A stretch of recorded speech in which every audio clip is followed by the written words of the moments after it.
มาพี่น้องขออนุญาตก็เด้อร้องคอจะข้าว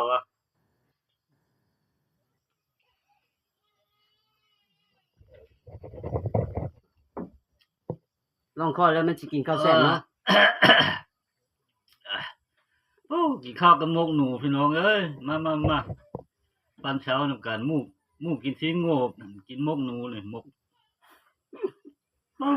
ข้าวซ่าวะคนนอนหน้าจังซั่นแหละคนนอนหน้าคนอยู่เถียงให้เถียงหน้าก็หากินธรรมชาตินั่นแหละอันนี้ก็สี่ขาคือกันติหนูกะบ่มื้อนี้บุญออกพรรษาเพิ่น กินที่ขาบ้านเฮากินที่ขาดงขาป่าน่ะ เบาไอ้น้อยเพิ่นกินมกหนูเด้อยังเพิ่นกินเด้อ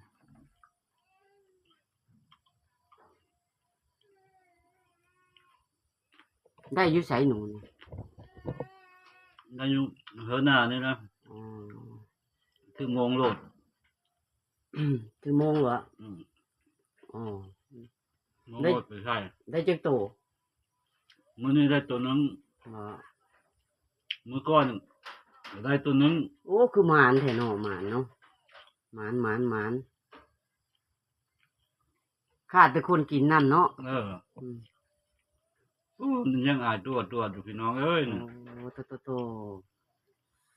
ขาดแต่คนกินน้ำเลยเอ้าผู้ใดต้อนตับนี่ก็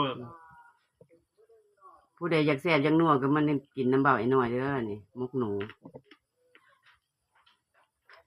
กินเครื่องดื่มของป้าไปแบบนี้น่ะนี่มาเยี่ยมเพิ่นนี่มาเยี่ยมบ้านเพิ่นในมื้อนี้เนี่ยเกือบ10 โมงแล้วตื่นมื้อเช้าไปเยี่ยมหลายบ้านอยู่มื้อนี้บุญออกพรรษามาหาเพิ่น10 โมงแล้วพรรษาปาวลนา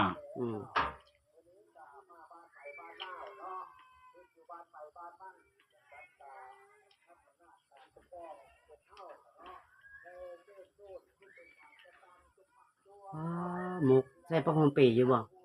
ครบเครื่องเรื่องข้อต่อทั้งโบผักหอมบ่กินไข่ใบขี้หูด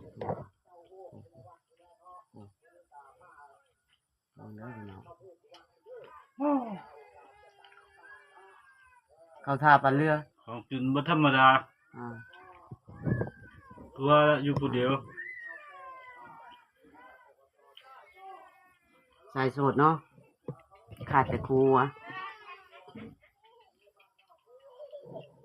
มาเด้อผู้ใดอยากแซ่บก็บอกให้หน่อยเด้อมื้อนี้เพิ่นสิกินมกหนูหั่นล่ะมกหนูฮ้อน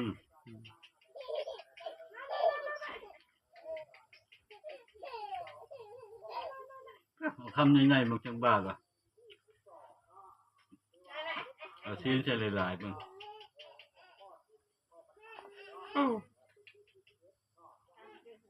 เขาฆ่าเป็นอย่างพี่น้องเอ้ย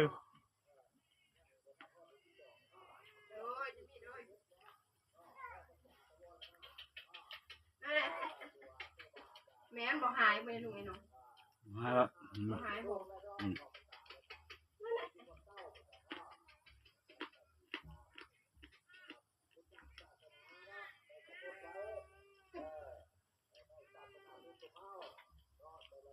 หม้อเลยกับกินกับมากอันนั้นหม้อแขวงเนาะ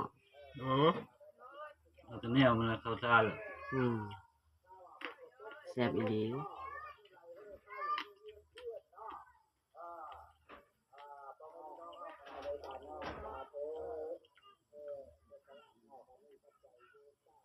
พี่น้องเอ้ยเราคำใดบริการพัฒนาเลย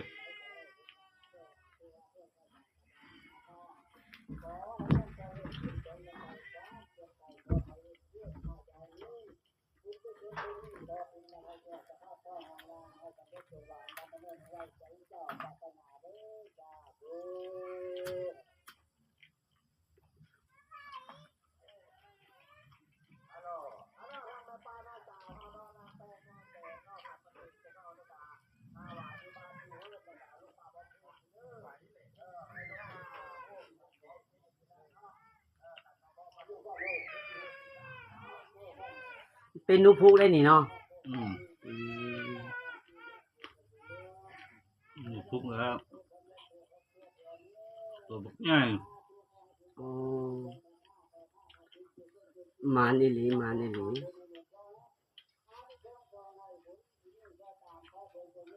ผู้ใดอยากหมานมาทางนี้เด้อผู้ใดอยากหมานเด้อ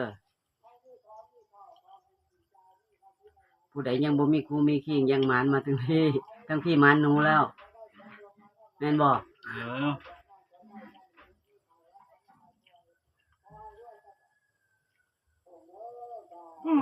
ขอบใจว่ะ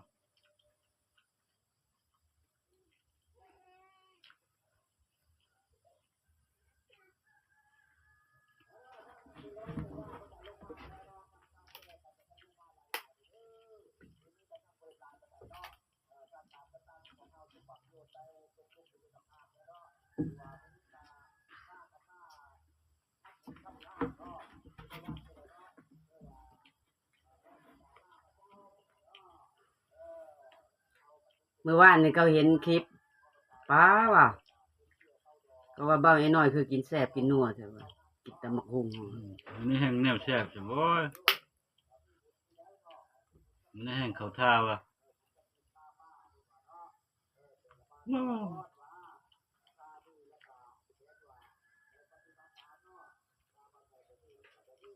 มันแนวกลับป่ะวะ